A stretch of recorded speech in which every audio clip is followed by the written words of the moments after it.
ძალიან საინტერესო თემა უნდა შემოგთავაზოთ ჩემი ვარაუდით, ჩემი ფიქრით. როგორი უნდა იყოს ყველაფერი რომ დასრულდება კავკასიის რეგიონი. ყველაფერი რომ დასრულდებაში იგულისხმება რუსეთის ან დასუსტება, ან დამარცხება, რასაკვირველია უკრაინაში და მთლიანად პოსტსაბჭოთა სივრცეში. თუ რუსეთი დამარცხდება და რუსეთი დამარცხდება ცხადია, ოღონდ ეს არ არის 1 და 2 დღის ან 1 და 2 თვის ამბავი, ტაქტიკურ დონეზე და მეორე უკვე სტრატეგიულად პრინციპში უკვე დამარცხებულია.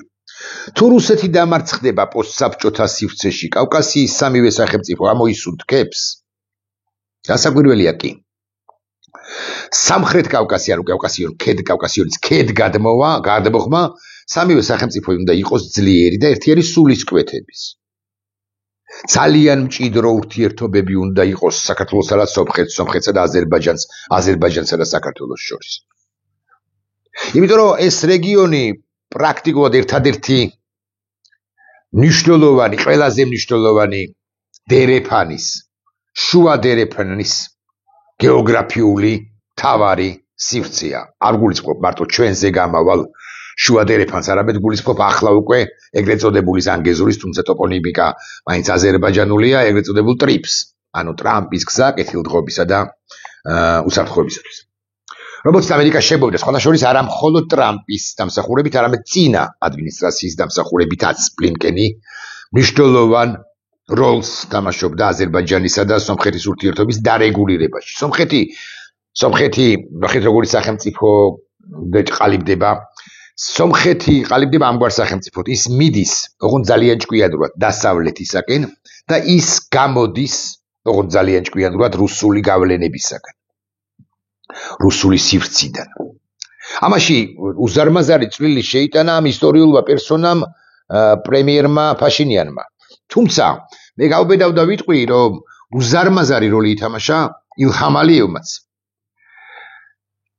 ჰეიდარ ალიევის შვილმა, რომელიც 22 წელია, ხო, არის მართველი აზერბაიჯანისა და რომელმაც არ მიუგდო საჯიჯგნად სომხეთი რუსეთს, რომელსაც ერთი სული ჰქონდა, რომ გაეპუტა ეს მოსკოვისეული გაგებით მოღალატე სომხეთი, თუმცა ვინ ვისი მოღალატეა, ეს კიდე ცალკე გასარკვევია ისტორიის მიერ სომხურ საზოგადოებაში ნაწილში, ყოველ შემთხვევაში მიიჩნევენ, რომ ყარაბაღის ორი უკანასკნელი კონფლიქტის დროს სწორედ რუსეთმა, სწორედ მოსკოვმა უღალატა ერევანს. ჰქონდა რა ამ უკანასკნელს, კი არა, მოსკოვს ერევანის დაცვის ვალდებულება. არცებითად ტყუილია, მაგრამ ამას თავი დავანებოთ. არცებითად არასწორი მიდგომა. მოკლედ, სომხეთი ნაბიჯ-ნაბიჯ, ნელა და ოსტატურად მიდის ევროპისაკენ.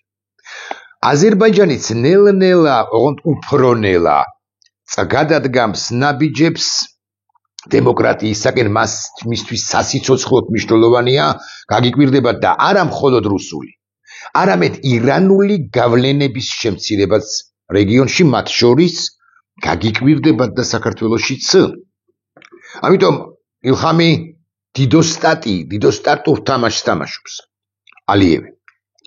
ფიზიკურად როგორ ფორმაშია, ხო? ეს 60 გადაცილებული კაცი, ვარ ვწდები, ისეთ ფორმაშია, რომ აჩვენებს ამით თელ აზერბაიჯანულ საზოგადოებას და რეგიონს და პოსტსაბჭოთა სივრცეს და პუტინს, რომ მე კიდე 10-15 წელიწადი გავკაჭავო, მე ისე არ მოვფამფალდები, როგორც თავად პუტინიც ერთგვარად მოფამფალდა და როგორც მოფამფალებული იყო არა ძალიან, მაგრამ მაინც მამამისი, რომელიც ისი თქვენ, რომ დიდი ხანი მართა, ასევე დიდი ხანი, ილჰამზე ნაკლები ხანი, მაგრამ მართავდა დამოუკიდებელ აზერბაიჯანს. და უზარმაზარი წვლილი შეიტანა საქართველოს დეიზოლაციაში და საქართველოს მისიის გამოკვეთაშიც, ესეც უნდა ვთქვათ. მოკლედ, აზერბაიჯანი ძალიან მნიშვნელოვან როლს თამაშობს. მის ზურგს უკან არის თურქეთი. სომხეთი ძალიან ოსტატურად მიდის ევროკავშირისაკენ, თუმცა ესე მაკრატლით კი არ ჭრის იმის გამო, რომ ეშინია უფრთხის რუსეთის რევანშს, ხო? არამედ აი მაგალითად ეხლა SNG-ს ფორმატში ფაშინიანი მიიღებს მონაწილეობას მაღალი ალბათობით ჩართვით, რომელიც მინსკში გაიმართება ეს ფორმატი. მაღალი ალბათობით ონლაინ ჩართვით, იმიტომ რომ ფაშინიანს საკმაოდ რთული და ძალიან რთული, ასე შემიძლია თქვა, ურთიერთობა აქვს ლუკაშენკასთან და ჩასვლა მინსკში ცოტა არასწორად შეიძლება იყოს საკითხული, მაგრამ ამის მიუხედავად მიიღებს მონაწილეობას 15 წუთით მაქსიმუმ ჩაერთვება თავისა სიტყვის გავა, ხო? შოსის შეხვედრაშიც, ანუ ჩილეშიც მონაწილეობდა ძალიან ოსტატურად სომხეთი, მაგრამ ეს არ ნიშნავს იმას, რომ ის დასავლეთისკენ არ დგამს ნაბიჯებს. მაგრამ საქართველო როგორია? აი რუსეთი რომ დასუსტდება, მე როგორია ჩვენი ქვეყანა? რუსეთი რომ დასუსტდება ან დამარცხება ბევრი მიიჩნევს და მეც ორშაბათობით, ოთხშაბათობით და პარასკევობით ასე გეტყვით, ამ აზრისა გახლავართ, რომ როგორც კი რუსეთი დასუსტდება უკრაინაში, ან დამარცხდება მით უფრო ჩვენს გვეშველება. ორშაბათობით ვუტრირებ ცხადია, ოთხშაბათობით და პარასკევობით მე ამაზე ამგვარად ვფიქრობ. მაგრამ ასეა კი, თუ ჩაკეტა ამასობაში მიზინა გრიგორიჩ რუსმა ივანიშვილმა ქვეყანა, გადადგამს კი უკვე შემდგომ ის ნაბიჯებს დასავლეთისაკენ, თუნდაც კი არა, იმ შემთხვევაში თუ ის ხელისუფლება ძალაუფლებაში დარჩა. ძალიან საინტერესო კითხვაა და მე გეტყვით, რომ სამშაბათობით, ხუთშაბათობით და შაბათობით, ცხადია ასევე ვუტრირებ, მე ვფიქრობ, რომ თუ ჩვენ ახლა აი ამ ისტორიულ პროცესში ადეკვატურები არ ვიქნებით, რაც არ უნდა გაიმარჯვოს უკრაინამ, დამარცხდეს რუსეთი. ჩვენ შეიძლება დავრჩეთ, ეს სიტყვა უნდა თქვა ახლა, მიღმა, პროცესებს მიღმა, ნაცრისფერ, ეს არ არის მთლად ნაცრისფერი, მაგრამ ნაცრისფერ ზონაში. იმიტომ რომ მნიშვნელოვანი პროექტები განხორციელდება საქართველოს გვერდის ავლით. და საქართველო იქნება რაღაც ტერიტორია, რა გვარ ადაც ჩვენ ისედაც გვაქცევს, ხო, ხელისუფლებაში დარჩენილი, ძალაუფლებაში დარჩენილი ბანდაი 624 მილიონისა და 35 მილიონი ევროს ამბავის დადასტურება, მადასტურებელია, რომ ჩვენ ტერიტორია ვართ, ვიღაც ტიპები დადიან და ლამის მილიარდი დოლარი, არა, ცოტა ნაკლები. ხო, შემოვაქვთ და ღმერთმა უწყის კიდე ვის რამდენი აქვს შემოტანილი შავი ფული და გათეთრებული და რაშია ეს თანხა რაც თავარი აღებული მაღალი ალბათობით მოსკოვში, რუსეთში.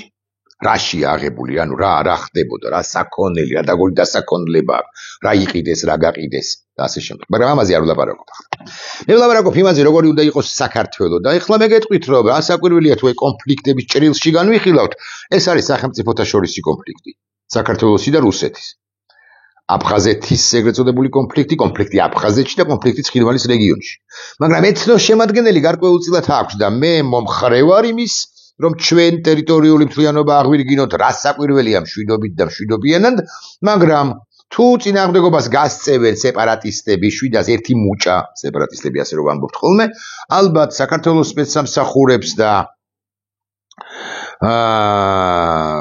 ძალოვან სტრუქტურებს დასჭირდებათ 1-2-3 პატარა, არც თუ დიდი, უმსხვერპლო ოპერაციის ჩატარება. მე უკვე საქართველოს უნდა იყოს ძალიან მაქსიმალურად დეცენტრალიზებული, ხო, აფხაზეთს მეტი და მეტი ავტონომია უნდა ჰქონდეს პოლიტიკური გასვლის, ქვეყნიდან გასვლის, ნების თუ უფლების უფრო ზუსტი რო ვიყო გარეშე. სხვა კულტურული ავტონომია, ეკონომიკური ავტონომია, განვითარება, ცენტრალს უნდა გადაიხადოს დიდი თანხა, დიდი ინვესტიციები უნდა გამოიწვიოთ ინვესტორები, უნდა აყვავდეს ეს ამ ერთიან საქართველოში ფართო ავტონომიის მფლობელი, სტატუსის მფლობელი აფხაზეთი, მით უფრო რომ აფხაზები ავტოქტონერია და მათ გაყრას ცხადი არავინ აპირებს, ხო, არც ოსებისა და ჩვენ ესე უნდა შევეგუოთ, რომ ჩვენ ვართ აი ესე მრავალეთნიკური სახელმწიფო და ხელი უნდა არა ბოდიში სხვათა შორის.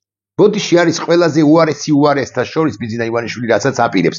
ბოდიშს ხო იმიტომ აპირებს, რომ მე უკვე შემდგომ გადადგას ნაბიჯები კონფედერაციისაკენ. კონფედერაცია ჩვენი არა თუ გამოსავალი, არამედ თვითმკვლელობაა, იმიტომ რომ კონფედერაციის სუბიექტებს აქვთ უფლება ბევრჯერ მithქვამს, ნებისმიერ მომენტში, იმ შემთხვევაში კი რომ დათანხმდება ცხინვალის რეგიონი, სამხრეთ ოსეთი, ან აფხაზეთი, სამი სუბიექტისაგან არსებულ კონფედერაციას ნებისმიერ სამი სუბიექტიდან აქვს ექნება იურიდიული უფლება საიმისოდ, რომ დატოვოს კონფედერაცია და მართლა დამოუკიდებელ ქვეყნად ჩამოყალიბდეს და მეორე უკვე საფრანგეთის კი აღიარებს, თუ ჩვენ აქამდე წასული ვიქნებით სწორედ კონფედერაციის გზით.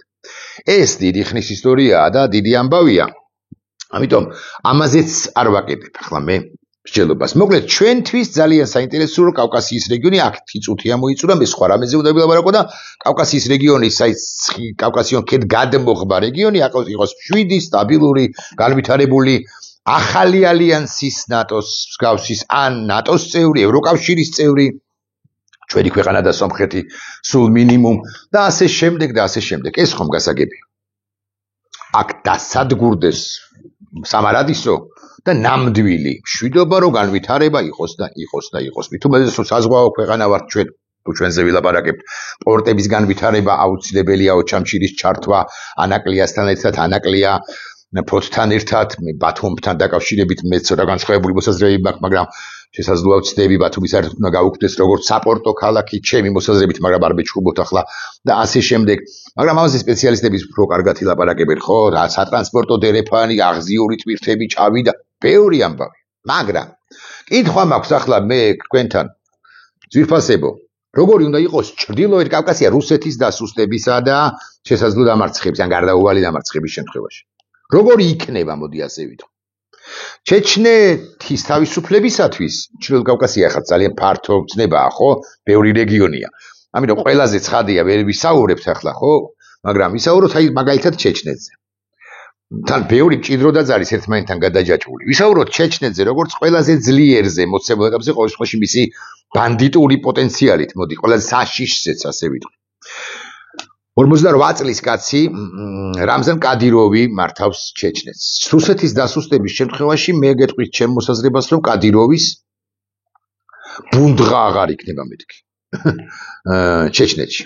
მაგრამ ჩეჩნეთის კადიროვის ბუნდღა რო აღარ იქნება, ეს არ ნიშნავს იმას, რომ მაინც და მაინც ანტიკადიროვი ჯგუფი მოვა. კი, ჯერ კიდევ 90-იანი წლების მებრძოლებიდან მინიმუმ 2 ჯგუფი იბრძვის იჩქერიისთვის, იჩქერიის თავისუფლებისათვის. მაგრამ და ისინი სხვა შორის დაპირისპირებულები არიან რუს ლიბერალებთან, წასულებთან ევროპაში და ამერიკაში და იმიტომ რომ ეს რუსი ლიბერალები ხო ამბობენ რომ Россия должна быть единым государством, ხო единой страной, ხო? ანუ ყველაფერს უშვებენ რუსეთის დაშლის გარდა. არის მასში მოსაზრებაში ლოგიკა, მაგრამ ჩეჩნებს ხო ამას ვერ გააგებინებთ და არც უნდა გაიგონ. ხო, მაგალითად ზაკაევის ჯგუფი ძალიან აკრიტიკებს პირობითად კასპაროვი ხადარკოვსკის ჯგუფს და ამბობს რომ ის რა არის, რუსეთი უნდა დაიშალოს და ჩეჩნეთს აქვს პოტენციალი რომ იქცეს, როგორ იყო ნათქვამი, ჩეჩნეთი უნდა იყოს, ცოტა უცნაური სიტყვაა, მაგრამ მაინც უცნაური შეედარება, ჩეჩნეთი უნდა იყოს ამ რეგიონის შვეიცარია. ძალიან საინტერესო ამბავია. მე ხარო ვკითხოთ როგორ უნდა იყოს ჩეჩნეთი შვეიცარია, მე საქართველოს წარმომადგენელია შვეიცარია და აგე ზაკაევის ჯგუფი ლაპარაკობს იმაზე, რომ შვეიცარია უნდა იყოს ჩეჩნეთი. ჩეჩნეთი პატარაა, გვერდზე ინგუშეთი, გვერდზე ჩრდილოეთ ოსეთი, დაღესტანი, მოკლედ ამბებია ხო იქ რაღაც საოცარი და ცოტა გაგიკვირდებათ და არ მესმის რაღაცები. თუმცა მეტი თავისუფლების მიცემა არა მხოლოდ ჩეჩნებისათვის. ხო, მე ხო დუდაევისტი ვარ საბოლოო ჯამში, ხო, კადიროვისტი ხო არა ვარ, ხო, მასხადოვის მომხრე ვიყავი, ხო, და ასე შემდეგ, მის შვილს, მასხადოვის შვილს ვიცნობ კიდეც. მეტი თავისუფლების მიცემა გარდაულად აუცილებელი იქნება და ესე იოლად არ დათმობენ ჩეჩნები, თუმცა აი უშუალოდ ჩეჩნეთში რეგიონში არიან თუ არა ისინი საკმარისად ძლიერები, მე ვერ გეტყვი, თუმცა არსებობს ამდენად მახსოვს ესე ქვია, ჩეჩენსკაია ასვაბაძიწელნაია არმია, ანუ ჩეჩნეთის განმანთავისუფლებელი არმია, რომლის წარმომადგენლების გაგვირდება და უკრაინაშიც იბრძვიან, შესაძლოა მე სახელი მეშლება, მაგრამ მოკლედ ჩეჩენ ბრძოლთა საკმაოდ დიდი ჯგუფი, რომელიც იბრძვის ჩეჩნეთში კი არა უკრაინაში, უკრაინის თავისუფლებისათვის და შესაბამისად ჩეჩნეთის თავისუფლებისათვის. ამ დღევანდელ ჩეჩნეთს კი მართავს კადიროვი, რამზან კადიროვი, შვილი კაცისა, რომელმაც თავის დროზე იმამი იყო, ხო, რომელმაც თავის დროზე უღალატა ჩეჩნეთის იჩქერიის მთავარ გმირს, მოდი ასე ვიტყვი, პრეზიდენტ დუდაევს. ანუ აჰმად კადიროვმა, რომელიც ეს აჰმად კადიროვი 2004 წელს მაისის თვეში გარდაიცვალა და ესეთი მძიმე კაცი იყო ისიც, მაგრამ ჩეჩნურ ნამდვილ საზოგადოებაში ხო შეშინერი ხო გაწყვიტა პუტინმა. მაგრამ აი ვინც დარჩა მათში, ხო ეს კაცი აჰმადი მიიჩნევა მოღალატეობის სიმბოლოა. იცით თქვენ, არც მისი შვილი არის მაინც და მაინც ანუ რამზანი ძალიან პოპულარული იმ ადამიანებში ყოველ შემთხვევაში, ვინც დამოუკიდებელ ჩეჩნეთს ან მეტი უფლებების ჩეჩნეთს თვის მომხრეა და ჩეჩნეთისთვის იბრძვის. კადიროვს, რომელიც უკრაინაში იბრძოდა, რომელმაც გააგზავნა თავისი შენაერთები უკრაინაში და ასე შემდეგ, ყავს ძმაკაცები. იცით თქვენ, კადიროვის ძმაკაცები არიან და ეხლა შემიძლია დავასახელო, ხო? მაგალითად, ესეთი ძმაკაცი ყავს UFC-ს, აი, ჩვენი დვალიშვილი რომ მონაწილეობს, ასე მაგალითად, ან თოფურია რომ მონაწილეობს, ხო? UFC-ს ჩემპიონი ჩიმაევი არის მისი ძმაკაცი. ეს ჩიმაევი ხა მე მასზე ბევრს ვიტყოდი სიამოვნებით. ხო, ჩიმაევი არის კაცი, რომელიც რეპუტაციაც ასევე არის თლაც საეჭვო. იმის გამო რომ კადიროვთან ის ძმაკაცობდა, ჩიმაევს ამერიკის შეერთებულ შტატებში არც უშვებდნენ. ის ერთი ხანობა, რამდენადაც მახსოვს, შვედეთის სახელით გამოდიოდა ეს ჩიმაევი, ეს რომ ვიცოდეთ და რამდენადაც ცნობილია ასევე მერე ის იყო მერე შვედეთის სახელით გამოდიოდა ერთი ხანობა როცა მას დაუსვეს კითხვა კადიროვზე მან უთხრა რომ თქვა რომ კითხვის პასუხად რომ ესო კადიროვი ჩემი მეფეაო და მეფეს თუ დამიძახებს სადილზე მე მასთან გასაკვირველია ჩავალო და აქვე ისიც თქვა როდესაც პუტინზე დაუსვეს კითხვა ამ კითხვას ცოტა ასწდა მოკლედ არსებობს ვერსია რომ ის პუტინთან საკმაოდ ცხრალ კი არა ცუდ ურთიერთობებშია თუმცა ეს ვერსია მაინც ალბათ არ დასტურდება მას ნათქვამი აქვს რომ რუსია моя страна რუსია моя родина რუსიუ я люблю ანუ ჩემი სამშობლოა ჩემი ქვეყანაა რუსია რუსეთი მე მიყვარს და პუტინზეც გასაკვირველია აქვს ნათქვამი რამდენიმე პირფერი სიტყვა ხო პირფერობითი სიტყვა მოვიგონოთ ახლა ჩვენი წვრილ სიტყვა ეს ჩიმაევი მაღალი ალბათობით შეერთებულ შტატებში უკვე გამართავს ბრძოლას იმიტომ რომ არაბთა გაერთიანებული საემიროების მოქალაქე გახდა 25 წელს მოკლედ ამბავი ესეთი მაგრამ მისი რეპუტაცია საბოლოო ჯამში მაინც არ არის ისეთი როგორიც ქერო უნდა იყოს ჯერ საერთოდ ამ UFC-ს მებრძოლთა უმრავლესობის ქართველებს არ გულისხმობს ხადია რეპუტაცია არ არის დამაკმაყოფილებელი იმიტომ რომ ეს რაღაცა ძალისმიერი სპორტია რომელიც თლად ანდერგრაუნდიც არ არის შესაძლოა მაგრამ მაინც რაღაცა ცოტა მობანდიტო სპორტია ხო ოღონდ მე ქართველებს არ გულისხმობ მათ პატივისცემას რასაკვირველია ვუდასტურებ და მათი აი ჩეჩნების რუსების და ჩეჩნების მონაწილეობის გამო ხო ცოტა სისასტიკეების გამო და ასე შემდეგ თუმცა ტრამპს ის ძალიან ეს სპორტის სახეობა ძალიან უყვარს იცით თქვენ ხო და ეს ჩიმაევი აი ანტიდუდაევი ჩიმაევი მეთქი ასე უნდა ვთქვა და პროკადიროვი ჩიმაევი როგორ გონიათ სად იმყოფებოდა არც თუ დიდი ხნის წინ და იცით თქვენ მაყურებელმა იცის რომ ჩიმაევი რომელიც კადიროვის მაკაცია ხოლო კადიროვი უკრაინაში იბრძვის ეს ძალიან მნიშვნელოვანი ასპექტია დეტალია ხაზია რომელიც რუსეთის ერთიანობის მომხრეა თუმცა წველის მოსკოვს აშანტაჟებს და ეუბნება რომ შენ თუ მეტ ფულს არ გადამიხდი მე მთლად შენსკენ არ ვიქნები რომელიც ძალიან უკაცრავად სიტყვისთვის და ბლატნოია რომელსაც საკმაოდ დიდი მის ბანდებს უფრო ზუსტი რომ იყო გავლენები აქვს მოსკოვში პეტერბურგში რომ არა მხოლოდ პოსტსაბჭოთა სივრცეში აქვე ვიტყვი დუბაიშიც მაგალითად და ბევრგან ამ კადიროვის ძმაკაცი ჩიმაევი იყო ჩამოსული ჩვენთან საქართველოში და როგორ გონიათ ვის შეხვდა მე მეტი ინფორმაცია მაქვს ამის თაობაზე თუმცა მადასტურებელი აი დაბეჭდილი ინფორმაცია ვის შეხვდა ამასთან დაკავშირებით მაქვს პრინციპში ვინც აინტერესოა ჩვენთვის მაგრამ რაღაცა დეტალების მადასტურებელი ინფორმაციები ჯერ კიდევ დასადასტურებელია და თუ დამიდასტურებენ ცხადი ამაზეც უკვე სამომავლოდ გავაკეთებ ვიდეო ბლოგს მაგალითად იმაზე კონკრეტულად ვინ გადასცა ამ ჩიმაევს ფერარი აი რესტორანში რომ დაპატიჟეს ჩიმაევი ობას ეგრა მაგის პასუხია მანამდე ვთქვათ მან მოიარა კავკასიონის ხო ჩიმაევი აქ მეგობრიც აკრეფილიც მქონდა ხო ბოდიში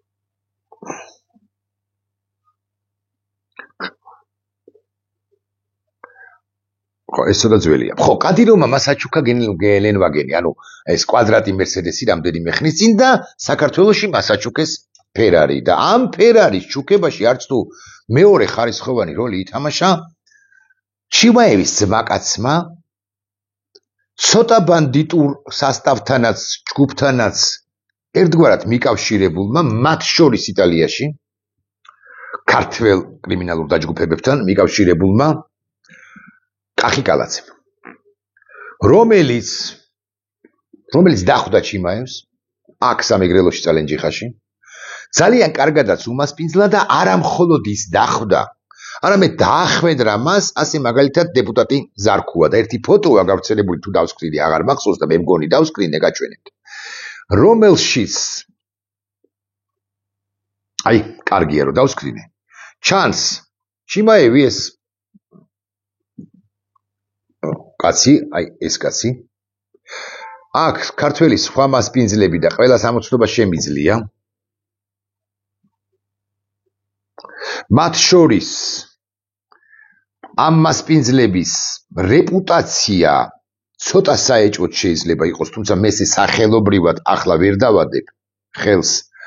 ყველა სამოცნობა შესაძლებელია, მაგრამ ვერ დავადებ ხელს და ვერ ვიტყვი, რომ ეს მაინც და მაინც კრიმინალური ავტორიტეტია მეთქი. თუმცა პრინციპში ინფორმაცია ვიცი, მაგრამ დადასტურებით როცა მომივა ინფორმაცია მხოლოდ და მხოლოდ ამის შემდგომ და ჩანს აი ცოტა აქეთ ნახეთ ხო ეს კუთხიდან ესე ხელებაწეული რომ იმზირება საქართველოს დეპუტატად წოდებული ირაკლი ზარქო. ამის იქით მე აღარ წავალ ამ ვიდეო ბლოგში ყოველ შემთხვევაში. უბრალოდ დავსვამ კითხვას, ჩვენ როგორი მეზობელი ჩეჩენეთი გვინდა გარკვეული პერიოდის შემდეგ. ამათ კალაძეს, ზარქუას და ბიძინა ივანიშვილს ცხადია უნდათ ესეთი დალაგებული კადიროვშინა, იმიტომ რომ აქაც აკეთებენ კადიროვშინას თავის მხრივ. ანუ ჩიმაევსთან კი არ არის ეს კავშირში მაინც და მაინც, მაგრამ ესენი აკეთებენ კადიროვშინას თავისით. გამოცდილებასაც იღებენ ალბათ ჩეჩნეთიდან, კადიროვისაგან, კადიროვის ახლო ჯგუფებისაგან. ერთი წლის წინ, თუ გახსოვთ, გელენვაგენების სწორედ, ანუ მერსედესი კვადრატები, ხო, ბრაბუსები, დაბრაბუსებულები, ესე რომ ამბობენ ხოლმე, ნომრებით 777 ან 4-ჯერ ან 5-ჯერ 4-ჯერ ალბათ. 77777. ერთი და იგივე სანომრე ნიშნებით შემოვიდა დაახლოებით 7 თუ 8 გელენვაგენი. იქაც იყვნენ ჩეჩნები და იმათი მასპინძლელიც იყო კადიროვის ჩეჩნები, ესე ვიტყვი, და იმათი მასპინძელიც იყო სწორედ კალაძე, თავარ მასპინძელი, ასე ვიტყვი. რა კავშირებია მათ შორის ფულის მიმოქცევის, ფინანსების მიმოქცევის თვალსაზრისით კალაძის დაჯგუფებასა და არა მაინც და მაინც ჩიმაევს, არამედ ჩეჩნეთის გარკვეულ მოკრიმინალო დაჯგუფებებს შორის. ესეც მნიშვნელოვანი კითხვაა. მე დავსვამ ახლა კიდევ უფრო მნიშვნელოვან კითხვას.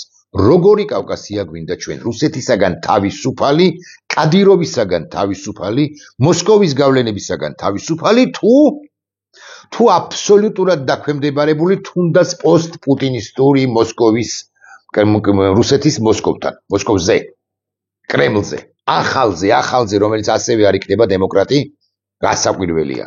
პუტინი ორი იქნება, ან პუტინი გაყოფილი ორზე იქნება, მაგრამ არა დემოკრატი რო იქნება, ეს ფაქტია. ამ კითხვაზე მე პერსონალურად პასუხი მაქვს ამგვარი. მე მინდა, როგორც ძალიან რთული იქნება, თავისუფალი ჩრდილოეთ კავკასია. თავისუფალი და ერთმანეთთან დალაგებული ჩეჩნეთი და ინგუშეთი. ჩრდილოეთ ოსეთი და დაღესტანი, ჩრდილოეთ ოსეთი და ჩეჩნეთი. ყაბარდო, ჩერქეზეთი და ასე შემდეგ და ასე შემდეგ, ხო? მე მჭირდება საქართველოს საციცოცხლო ინტერესებში არის და ეხლა გავიაროთ ყველა რეგიონი პრაქტიკულად ჩრდილოეთ კავკასიისა.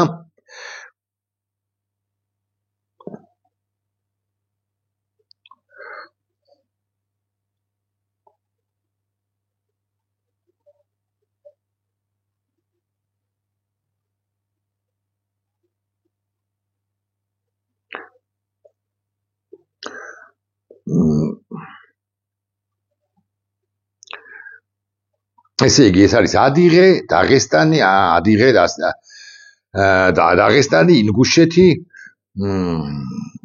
ყაბარდო-ბალყარეთი, ყარაჩაევო-ჩერქეზეთი, ჩრდილოეთ ოსეთი და მე უკვე კრასნოდარი და სტავროპოლის მხარე, რომელიც რუსეთს ეკუთვნის, რასაკვირველია, ხო? მე მჭირდება თავის, მე მინდა რომ ესეთები იყოს, ძალიან რთული მისაღწევი იქნება, მაგრამ მაინც ოღონდ სტაბილური, მშვიდი და როგორც შეჩნების ევროპაში წასული ნაწილი ამბობს, ჩეჩნეთის ლიდერობით ეს უნდა იყოს კავკასიის შვეიცარია. ძნელი მისაღწევი იქნება, ცხადია და მეც ახლა რაღაცაზე წავიოცდები, მაგრამ ნებისმიერ შემთხვევაში ეს უნდა იყოს ანტიბანდიტური და ანტიტერორისტული სივრცე და ანტიტერორისტული სივრცე ის არ არის მოცემულ ეტაპზე, ხოლო ტერორისტები ვინც არიან ჩიმაევს არ გულისხმობ, ხო? მათთან კი ბმულები, კავშირები აქვთ ქართველ ბანდიტებს კახაკალაძის ხელმძღვანელობით. ეს იყო ის მინიმუმი, რისი თქმაც მინდოდა, მაქსიმუმს ან მეც მე ვიტყვი მეტი ინფორმაციის მიღების შემდეგ, მათ შორის ჩიმაევის უშუალო მასპინძლებზე და პირებზე, ვინც მას კალაძის მეოხებით გადასცა ფერარი და რატომ გადასცა? ამ კითხვასაც ბუნებრივია დავსვამ. ნახვამდის.